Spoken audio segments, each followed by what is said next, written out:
Yeah, I'm scared.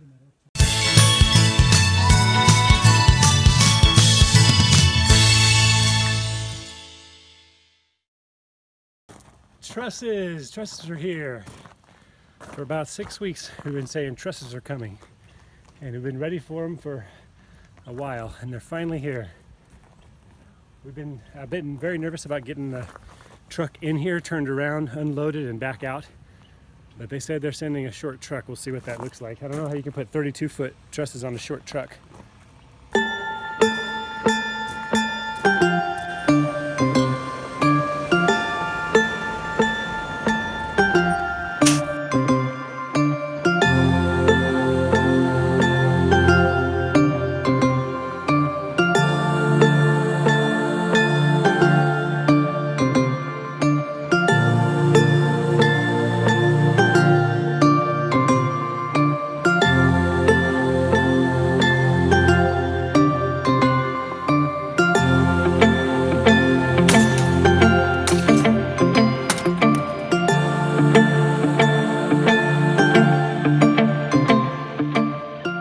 Deanna made cheese.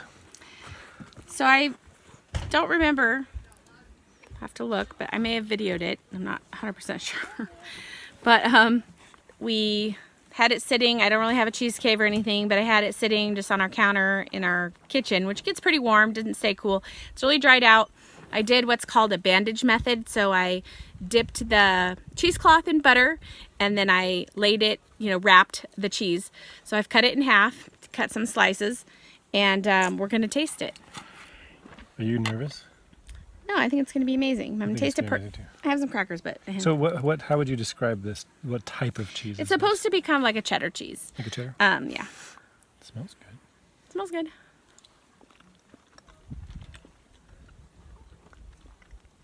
What do you think? It's pretty good. It's a little bit dry. It's dry. It doesn't have a lot of flavor. Which maybe I needed more salt. And of course, it's only been sitting for a little over 2 weeks. Yeah. It gets sharper with time, supposedly. It tastes good. It's good. It's cheese. It's more airy. Tastes like cheese. It's airier. More airy. Is that a word? I don't know. Maybe like it's not airier? as thick or like dense. Maybe you think. Yeah, maybe not as dense as I expected. It smells really good. Potentially it could be closer to a Parmesan. It's really dry. That's what I bet it reminds me of. It would crumble a little bit. It makes if we me left think it a little longer. Of a Parmesan cheese. You should try to grate a little bit. Go up close. It's over here. Not sure that's gonna focus, but Cheese. yeah, it had a little mold on the outside. That's to be expected. That's what it's supposed to do, right? Yeah. So yeah. Well cheese. done. Thank you. We need a lot more of this. We need a lot more crackers. Maybe a little more salt. What do you think? More do you salt. feel like it needs always more salt? want more salt.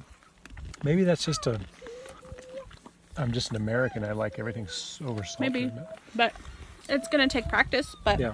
For a first attempt at making cheese, that's amazing. It looks great. It looks great. I was worried. Was that the big cheese mold or the small cheese mold? The small one. Ooh. This is 1 gallon. It can get bigger. This is half. I had a whole full round. So 1 gallon made that? 1 gallon made this. Okay. Yeah. So that's maybe a pound. Yeah. Yeah. A gallon for a pound of cheese. It's good. We love cheese. We eat a lot of cheese. We do eat a lot of cheese. So that's why we need to make more. Yeah. Cow number 2. No. Good morning. Today's truss day. Truss day. We're going to boom the trusses. That's the goal.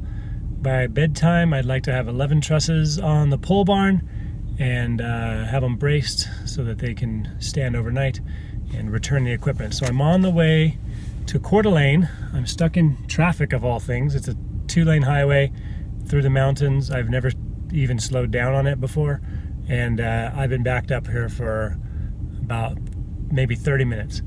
That's okay. It's a beautiful view. You can see the lake on this side and really pretty forest and cliff on this side,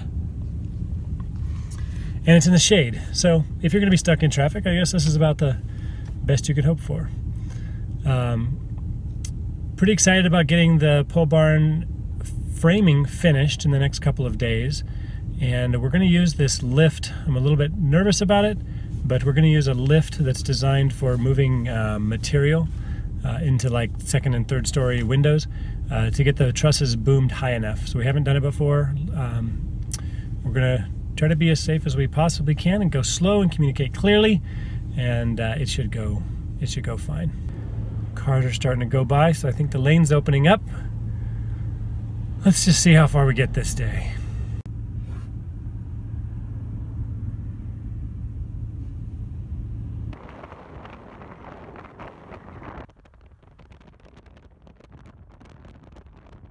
Okay, back from Coeur d'Alene. That's the machine. 24-foot lift holds 600 pounds. We only need about 200 pounds, but we need about 23 feet, so we'll see how close we come to making it. You guys scared? No. You're not scared? Maybe. No. Oh. Yeah, no, me neither. It's you that's going to lose your deposit if you break it. It's going to be fine.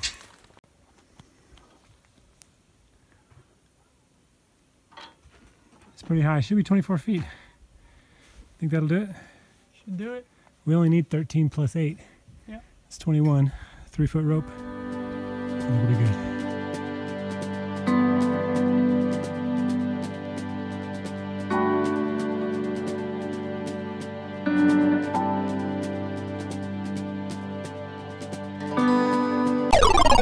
So we had a little trouble deciding how to tie off on this truss, where we didn't put a strap through a metal bracket. We were afraid that a metal bracket might eventually braid the strap and we'd have a truss falling. So instead we built this little grapple.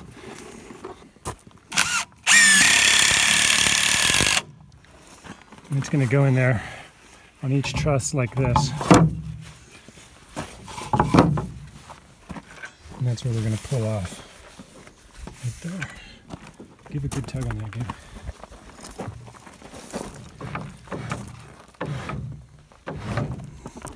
The hope is with that grapple, for one, it's a safer place to tie off to. And secondly, when we let off pressure on it, it should just slide right down and come free, and therefore we won't need to climb up to the top of each truss to untie it. So that's the idea. Let's see how well it works. What you doing? Thinking about my life choices. Yeah, I think you should definitely reconsider. Looks very dangerous. Yikes. So if the whole video is you saying, oh no, you're not going to hear the loud crash that's ensuing. So try to like, shh. Yeah. Yeah, I'm just recording for insurance purposes. that's right.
Okay, it's 9 p.m.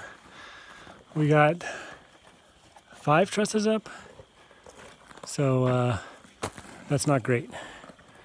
Probably gonna try to do one more tonight because we bought this lovely work light. We have a little bit of light. You can't see things like Gabriel up there. Hey,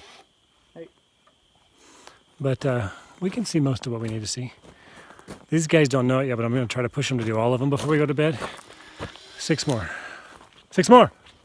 We got up at 4:30 this morning and got started early before the sun was up getting trusses boomed because we have to return the machine today by 1 o'clock. And we're doing pretty well. We only have 2 trusses left and it's 8 a.m. So we have a little bit of time. We got to stop to do some milking chores, but I think we're going to be fine on time. They went up pretty fast once you kind of get your routine in place. And we ended up kind of turning them to an angle while pulling them up so they'd fit up through the building cavity.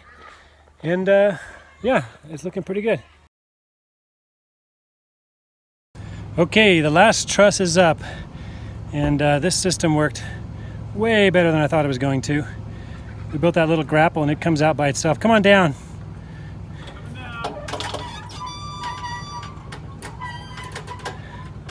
We were trying to make sure we didn't have to climb up there. And there it comes. Cool.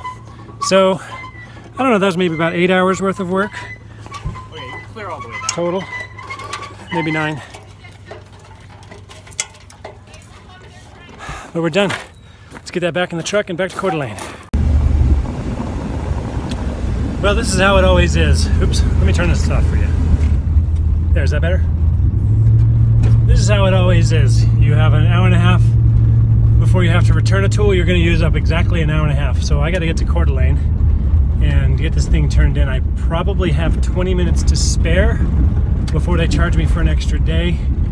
And I know for sure there's at least 20 minutes of road construction. So it's going to be cutting it pretty close. Deanna and the kids headed the opposite direction to put some entries in the county fair. They make some muffins and painted some artwork, and I don't know, they did a bunch of other stuff. I'm not sure everything they're putting in the county fair, but it'll be cool. We've never done anything like that, so it'll be cool to see, and I really hope they place or get an honorable mention, something. It'd be cool to do that, but it's one of the things we're trying to do is just involve ourselves a little more in the community. This is a really tight-knit community. Already it's been really valuable just to learn lessons about what it's like to live here and to just get tips on raising animals and when to plant and who can help you with what you can get for free from where, and it's been cool. I've loved living in this community already. Though we're quite a ways out of town. We're in town at least 2 or 3 times a week, and just meeting the people, they're so cool here. St. Mary's, Idaho, if you're looking for a place that's just kind of a laid back, chill town, I think there's a population of maybe 2,000 people, and everybody's so nice. They take time to talk with you even when they're in a hurry. Even like the people that are at the grocery store or whatever, they'll talk your ear off. It's a blast. So we didn't know that when we were looking for a place to live. We didn't really know anything about St. Mary's, and we didn't really even care about being in a small town. We just kind of wanted to have some land, but this is where we landed, and I'm so thankful we did.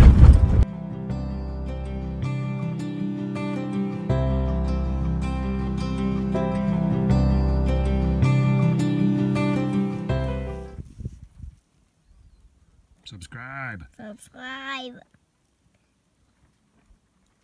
Subscribe.